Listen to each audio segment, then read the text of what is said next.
என்னதான் ஸ்கார்ஃபேஸ்ங்கிற இந்த சிங்கம் 4 வருஷத்துக்கு முன்னாடி இறந்திருந்தாலும் இதோட பேரை இன்னி இந்த உலகம் மறக்கல. அப்படி இந்த ஸ்கார்ஃபேஸுக்கு என்னடா பாஸ்ட் இருக்குன்னு பாத்தீங்கன்னா 2007ல மசைமாராங்கிற ஒரு இடத்துல அஹாடிங்கிற இந்த சிங்கத்துக்கும் மாமாலயாங்கிற இந்த சிங்கத்துக்கும் சேர்த்து 4 குட்டிகள் பிறக்குது. பிறந்த 2 வருஷத்துல அதோட அப்பாவே அந்த 4 சிங்கத்தையும் கூட்டத்தை விட்டு துரத்தி விடுறாரு.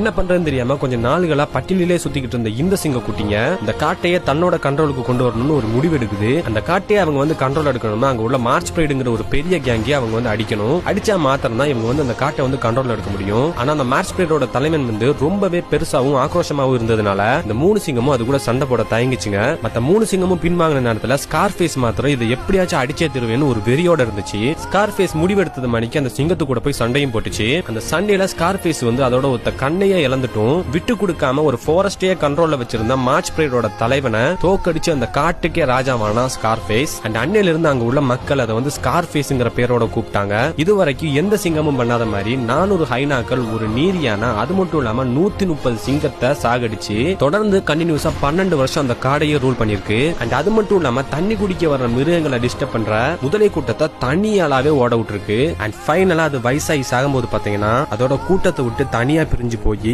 8 பிரைட தன்னோட கண்ட்ரோல்ல வச்சுக்கிட்டு உயிரை விட்டுருக்கு. இந்த ஸ்கார்ஃபேஸ் பிறக்கும் போதும் சரி வாழும் போதும் சரி சாகும் போதுமே ஒரு கிங்கா தான் இருந்து